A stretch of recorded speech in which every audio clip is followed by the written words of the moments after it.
Estamos hoje aqui para mais uma entrevista no Debates Virtuais com o professor Manuel Becerra Ramírez, professor de Direito Internacional da Universidade Autônoma do México. Tem uma obra muito interessante sobre o controle da aplicação do direito internacional. Como é de praxe aqui no Debates Virtuais, a primeira pergunta é como o senhor passa de aluno a professor da Universidade Autônoma do México. Foi um longo caminho, o senhor chegou a estudar até na Rússia, não foi?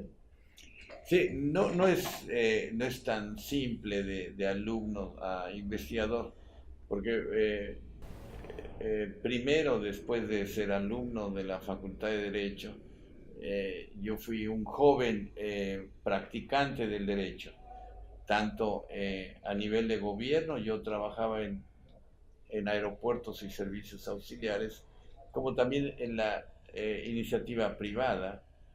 Trabajé en una editorial muy importante, Reader Digest México, y después viajé a hacer mi doctorado a Moscú, a la Universidad Estatal de Moscú, en donde trabajé con uno de los grandes internacionalistas soviéticos del momento, el profesor Grigori Ivanovich Tunkin.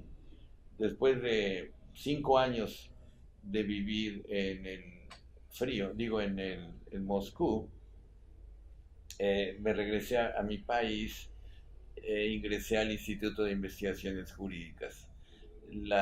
Ingresar al Instituto de Investigaciones Jurídicas no es tan simple. Como yo creo en todo el mundo, dedicarse solamente a la investigación es complicado. Pero en aquel momento, cuando llegué a mi país en la segunda mitad de la década de los 80, había una coyuntura especial, había lugares en el instituto, los internacionalistas que ocupaban sus lugares en el Instituto de Investigaciones Jurídicas estaban ocupados fuera. Eso me dio posibilidad de ingresar al Instituto de Investigaciones Jurídicas. Ahora bien, la idea del anuario empieza cuando uno ve América Latina, uno ve que está todo por hacer, entre ellos precisamente las publicaciones. O senhor, além de professor da Universidade Autônoma do México, coordena o Anuário Mexicano de Direito Internacional, que é uma das revistas de maior prestígio na área, enfim, na América Latina. Aqui, no governo brasileiro, chegou a indexar ela como Qualis A1, que é o ranking mais elevado de todas as revistas. É difícil, né, também coordenar uma revista nesse nível. Es difícil, sí, en efecto. Pero primero lo más importante es que hay un apoyo de una institución fuerte como es la universidad y el instituto, y posteriormente la idea de tener una revista con un estricto sistema de arbitraje o de dictamen. Y yo creo que eso es lo que le da fuerza al anuario, y es una necesidad de tener anuarios en América Latina, en los diferentes países, como ustedes tienen varias revistas.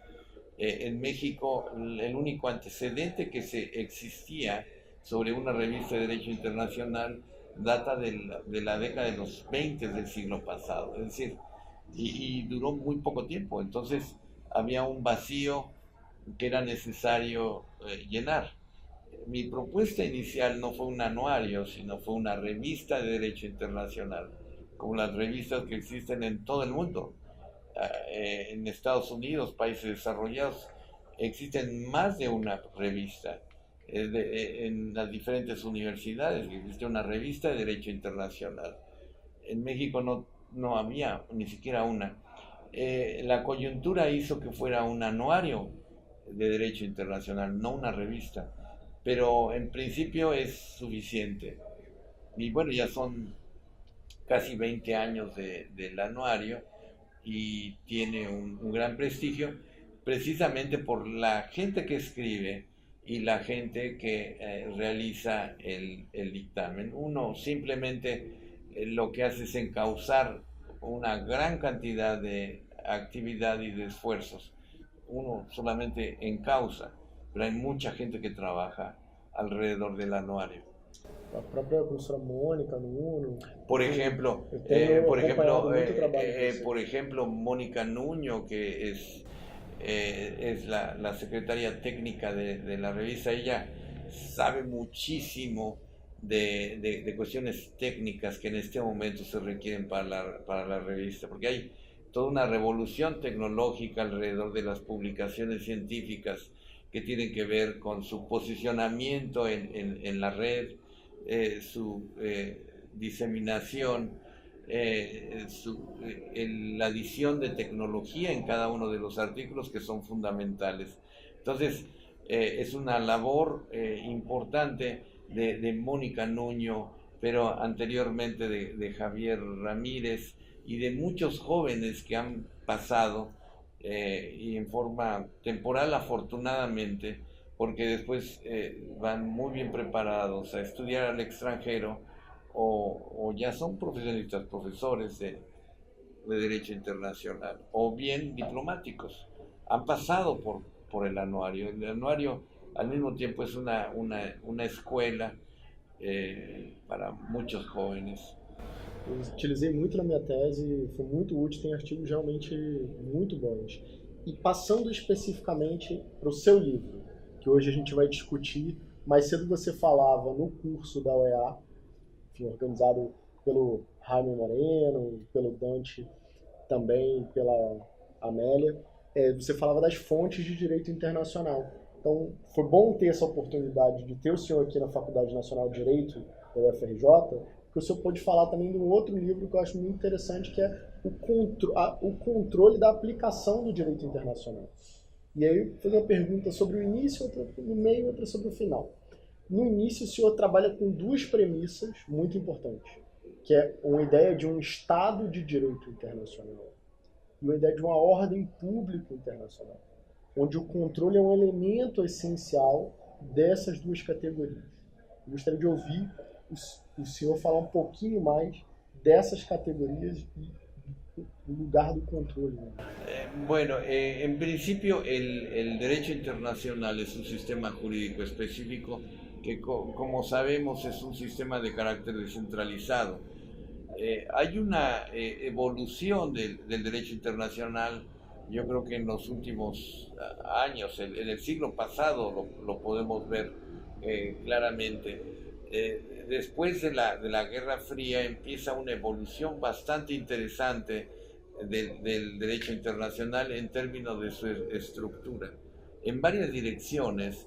En la dirección precisamente de un control de la aplicación del derecho internacional, que es fundamental, pero también en otra dirección que es muy importante, la creación de una especie de Estado de Derecho Internacional, que si bien es una figura que encontramos en el derecho interno, la cuestión del Estado de Derecho Internacional es una creación fundamentalmente europea, y cada uno de los diferentes países o culturas jurídicas le ha dado sus características específicas, es decir, desde la perspectiva de los franceses, desde la perspectiva de los ingleses, desde la perspectiva de los alemanes y de los españoles, le han configurado un sistema de Estado de Derecho.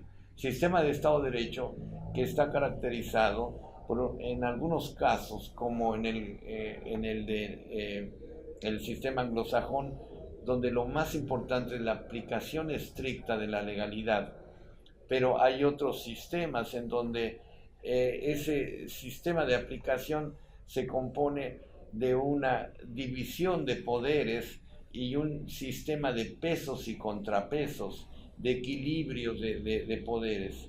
Y hay otros también en donde se establece la necesaria transparencia en la realización del derecho, en la aplicación del derecho, y también con una serie de garantías de carácter procesal.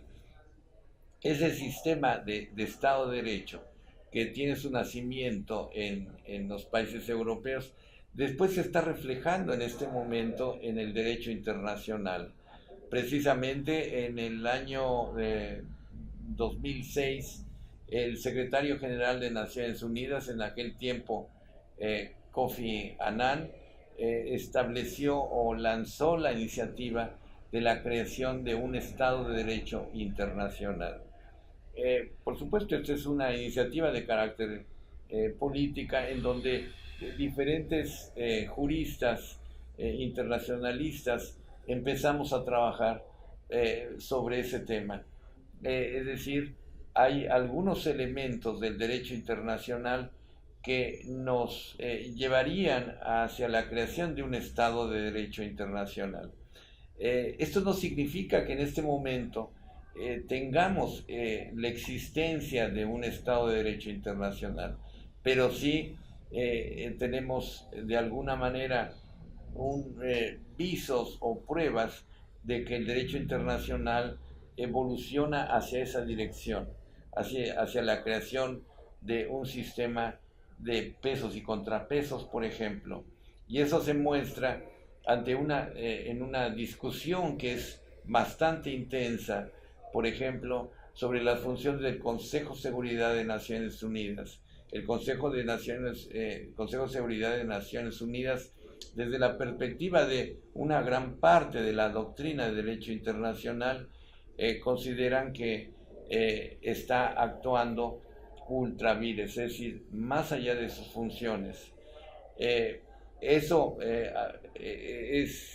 es también muy claro y es preocupante desde la perspectiva de muchos internacionalistas, en lo que yo me incluyo. ¿Por qué? Porque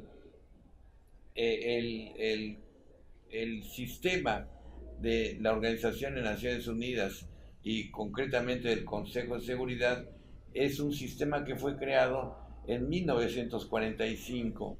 Es un sistema creado por los vencedores de la Segunda Guerra Mundial y en ese momento era adecuado porque precisamente la función fundamental del Consejo de Seguridad era no repetir la experiencia de la Primera Guerra Mundial, que como sabemos entonces el sistema creado en la Liga de Naciones no tuvo éxito y permitió otra conflagración internacional. Después de la Segunda Guerra Mundial, todos los males que trajo la guerra, que fueron la destrucción, la muerte de muchas gentes, la violación de derechos humanos de carácter masiva, trataban de detenerlo con este nuevo sistema en aquel momento, en 1945, con países vencedores de la Segunda Guerra Mundial.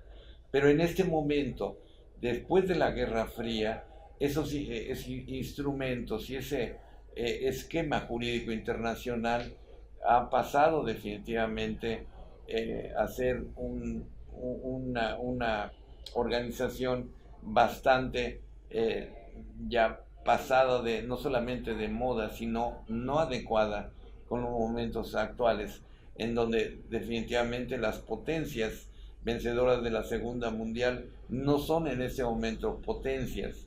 Hay una emergencia de países del tercer mundo muy importante que no existían en 1945.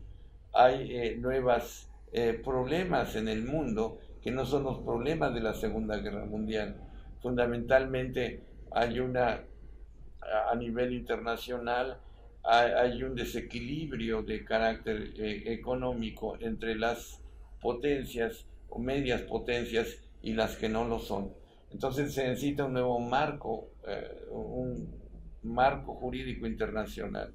Y esa es la crítica que la doctrina de derecho internacional está haciendo cuando se da cuenta que el Consejo de Seguridad de Naciones Unidas, un órgano que está dominado por 5 potencias, que ya no son las grandes potencias de 1945, controlan el Consejo de Seguridad y no solamente eso, sino que dictan una serie de resoluciones que prácticamente los convierte al Consejo de Seguridad en un órgano de carácter legislativo. Por eso es necesario hablar de un Estado de Derecho internacional en donde que existan sistemas de contrapeso a ese poder que al parecer es omnímodo del Consejo de Seguridad. Y como hemos visto también, hay el nacimiento ya de un sistema de contrapesos. Por ejemplo, en el caso de la creación del Ombudsperson en el Consejo de Seguridad, eso significaría un sistema de control no suficiente, pero sí en este momento en estatus nascente, es decir, que se está creando.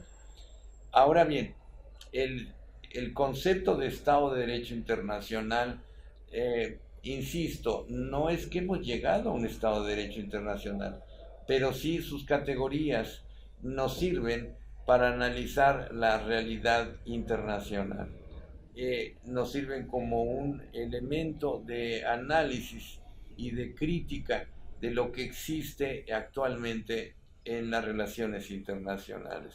Por ejemplo, la aplicación estricta de la legalidad, que los órganos a nivel internacional de la organización internacional actúen dentro de sus funciones, no actúen ultravires.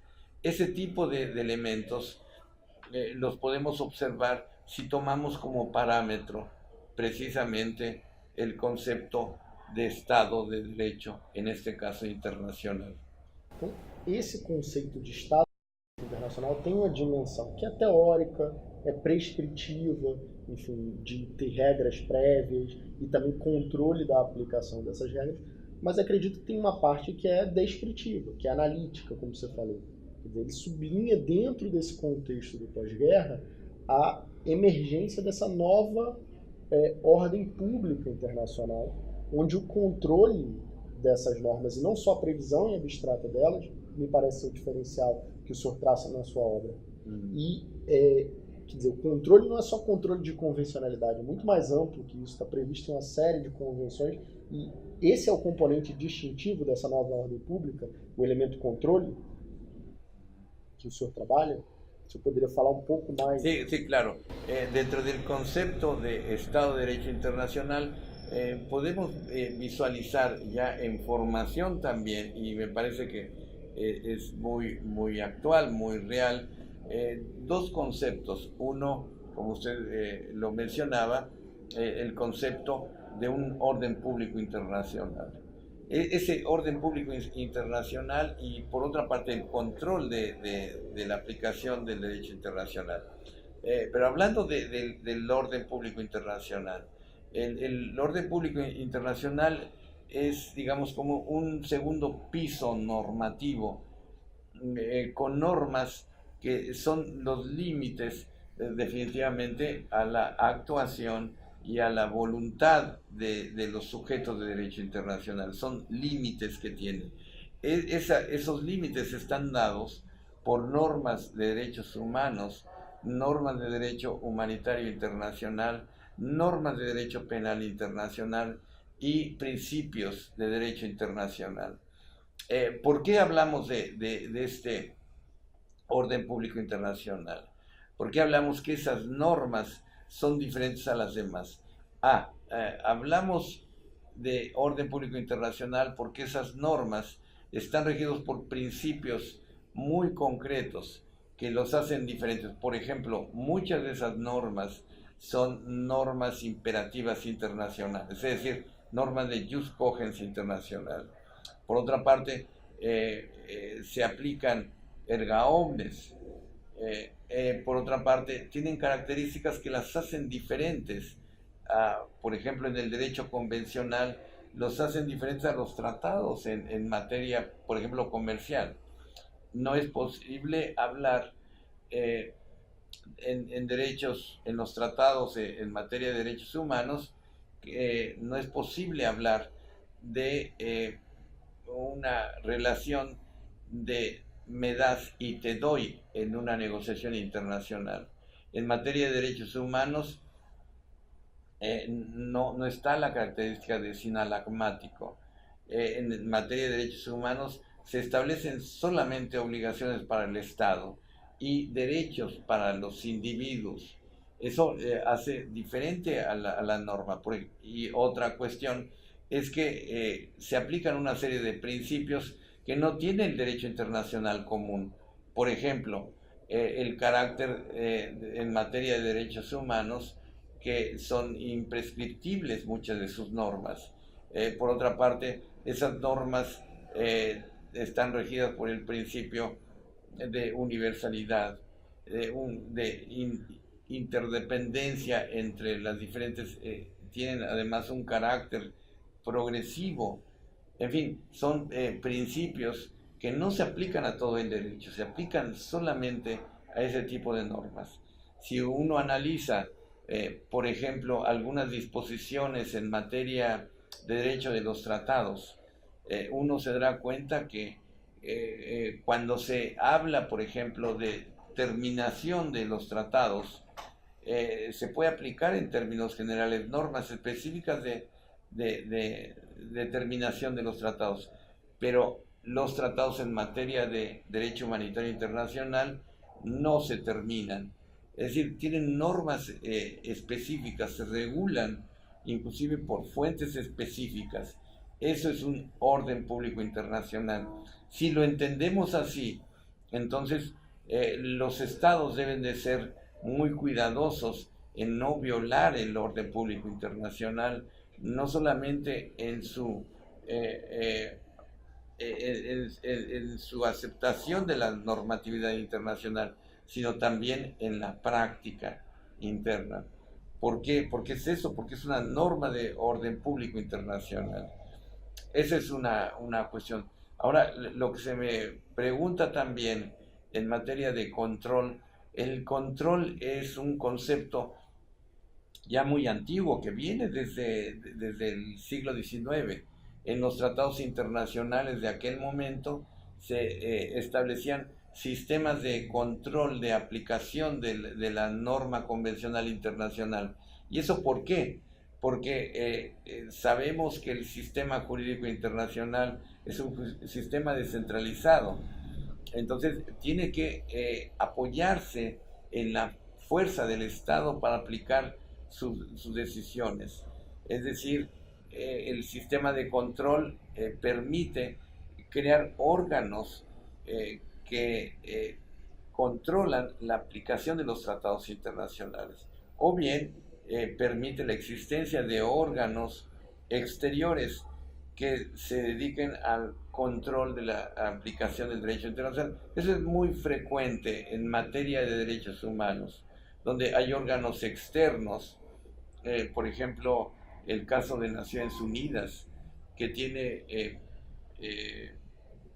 órganos específicos para la aplicación de los derechos humanos, de cualquier derecho humano, o bien de tratados internacionales en donde tienen órganos que se habla de comités, por ejemplo, de cortes, de comisiones que aplican el derecho internacional. Esa es una manera de aplicación. Ahora, lo interesante de este fenómeno es que los estados cada vez están en un sistema de globalización en donde se piensa que la inserción de los estados en las relaciones económicas internacionales solamente va a ser para eso. Entonces, donde se piensa que cambiar, hacer más estricto la aplicación de los tratados internacionales solamente sirve para los tratados en materia comercial, no, porque trae en consecuencia también la aplicación de los derechos humanos. Y ese es un fenómeno bastante interesante, en donde los diferentes estados, en su afán de insertarse en las relaciones económicas internacionales, se olvidan y después se dan cuenta que al establecer nuevos marcos jurídicos de aplicación de los tratados internacionales a nivel interno también trae por consecuencia la aplicación de los tratados de derechos humanos. Ese es un fenómeno bastante interesante que trae por consecuencia, ya les digo, el fenómeno de la globalización y ese intento de muchos gobiernos de no perder oportunidad de insertarse en la economía internacional. Sí, se insertan en la economía internacional, pero también traen una necesidad de establecer nuevas reglas en materia de aplicación de los tratados y normas en términos generales de los derechos humanos. Essa maneira como o senhor sistematiza as várias espécies de controle foi um dos pontos que eu mais gostei do seu livro, que o senhor fala do controle na comissão, na Convenção de Direitos Humanos das Crianças, no Pacto de Direitos Civis e Políticos, a Comissão de Direitos Humanos da ONU. Quer dizer, o controle não é uma invenção da Convenção Americana. Então, esse panorama amplo do controle eu achei muito rico no seu livro. Mas passando desse ponto que o senhor abordou, indo especificamente para o controle de convencionalidade, que também é abordado aqui, eu gostaria de ouvir o senhor falar um pouquinho mais desse controle de convencionalidade na Convenção Americana, tendo em conta, em particular, a experiência mexicana. O senhor chega a abordar o caso Radilla, enfim, poderia falar um pouco mais sobre a experiência mexicana em matéria de controle de convencionalidade? Afinal, vocês são os pioneiros nesse tema. Por supuesto, sí, el control de convencionalidad es un concepto que, como ya hemos dicho, no es nuevo. Este está en el sistema de derecho internacional desde el siglo XIX. Sin embargo, es, digamos, un descubrimiento que se hace en la Corte Interamericana en virtud de las decisiones, de las expresiones, podemos decir, en las decisiones de la Corte Interamericana. Concretamente, en el caso Almonacid, se habla por primera vez de que los jueces a nivel interno deben de realizar una especie de control. Pero es una expresión que podría ser meramente retórica si no es que los estados se detienen. En este caso, usted me pregunta de México, la Suprema Corte de Justicia de la Nación, en el caso Radilla, se detiene, analiza la decisión de la Corte y ve que hay una obligación de realizar una especie de control de convencionalidad. Y eso lo entiende la Corte como una obligación de que el Poder Judicial en sus diferentes niveles, desde los tribunales de primera instancia hasta el último, realicen un ejercicio de control de la aplicación de los tratados internacionales. Ese es un movimiento bastante interesante que les digo, se da mediante una decisión de la Suprema Corte de Justicia, tomando como punto de referencia el caso Radilla. Pero eso va un poquito más allá, porque ese control de convencionalidad, en principio, se realiza solamente por lo que se refiere a las decisiones de la Corte Interamericana 1, 2, y donde se pide también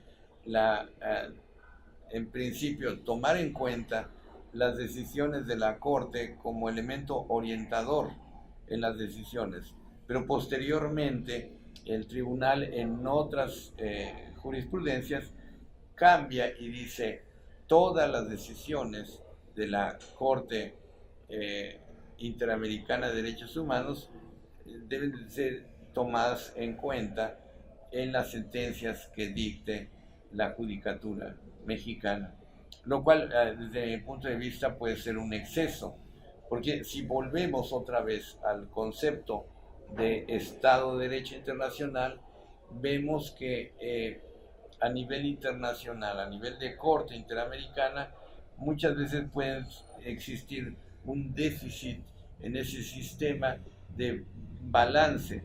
La Corte Interamericana no tiene un pedigrí, digamos, en la designación, un pedigrí de carácter democrático en la decisión de sus funcionarios judiciales. Esse é o ponto mais interessante. Eu queria destacar e ouvir o senhor, porque tem uma análise crítica muito boa da corte como antidemocrática e antiliberal. Eu queria te ouvir falar mais do que é isso e, em seguida, te ouvir também falar sobre a proposta para um aperfeiçoamento dessa instituição que o senhor faz, de ter um controle dos controladores, digamos assim. O que seria isso também? Sí, precisamente, si estamos desde esa perspectiva de un sistema de control, un sistema de Estado de Derecho, entonces debemos de ser muy, debemos estar muy pendientes de las instituciones internacionales. Ya hablamos, por ejemplo, del Consejo de Seguridad, como 5 estados son los que determinan realmente. Ese tiene un gran déficit democrático. Ahora bien, ¿qué pasa con la Corte? Si estamos desde esa perspectiva, podemos decir también que puede correr el peligro de tener un déficit democrático. Y en ese sentido, el sistema puede ser peligroso porque en varios sentidos. Una, en que no se aplican como sucede las decisiones de la Corte, y dos, en el sentido de que los estados empiecen a retirarse de la Corte, como está sucediendo. Hay un déficit muy grande en la Corte cuando no aparecen fundamentalmente pequeños estados del Caribe que son de un antiguo régimen colonial europeo, británico, holandés. Esas islas, por ejemplo, que tienen un gran peso en las votaciones en los sistemas interamericanos, en la misma OEA, después pueden tener, no son parte del sistema interamericano de derechos humanos. Uno, no forman parte tampoco los Estados Unidos ni Canadá.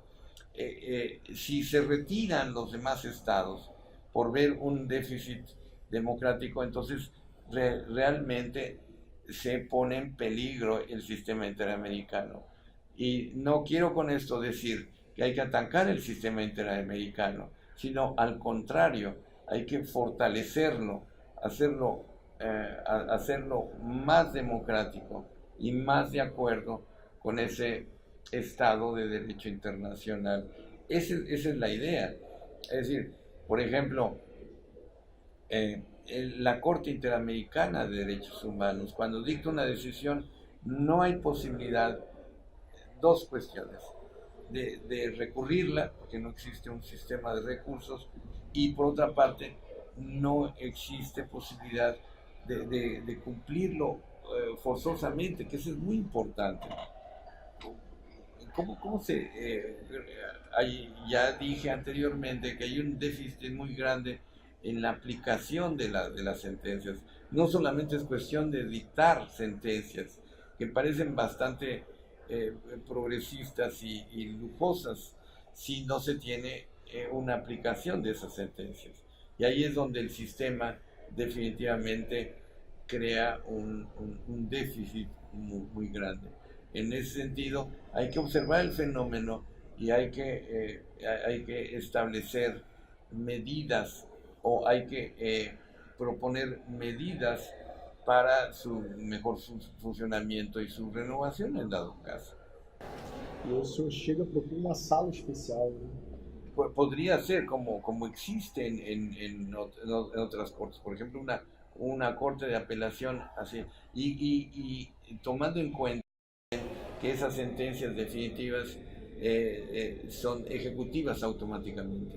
Uno de los grandes problemas que tiene nuestro sistema es que para que sean aplicadas a nivel interno tienen que pasarlo nuevamente por los tribunales, o tiene que existir una ley de cooperación. Dios mío, son círculos viciosos, es establecer obstáculos para la aplicación de una sentencia que ya debería de ser aplicada inmediatamente.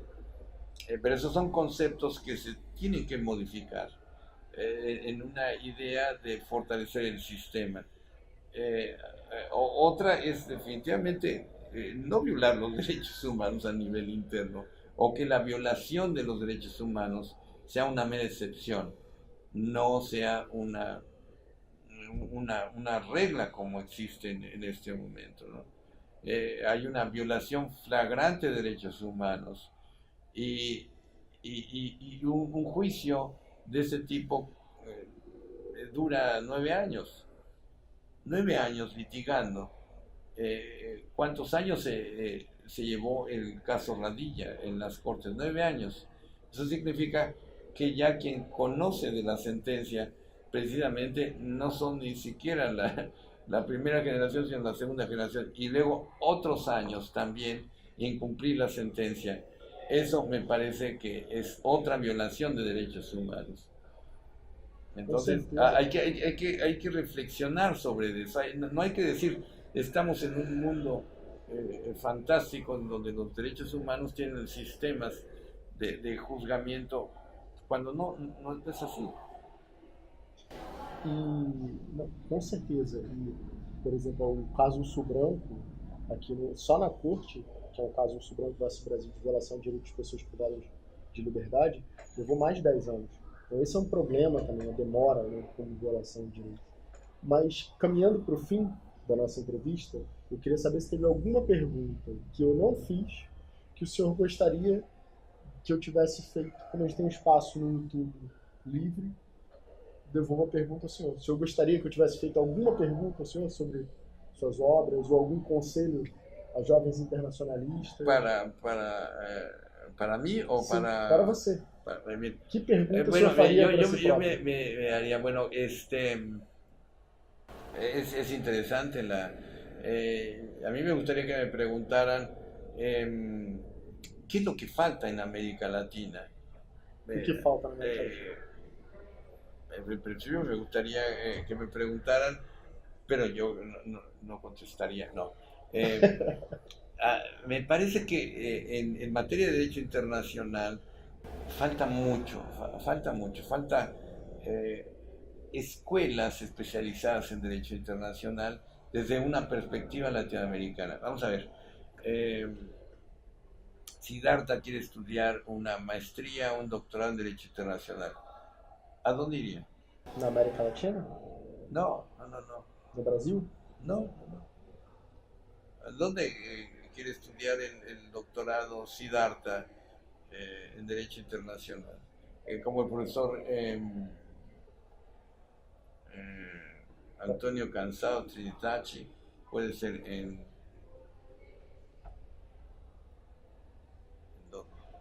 Oxford.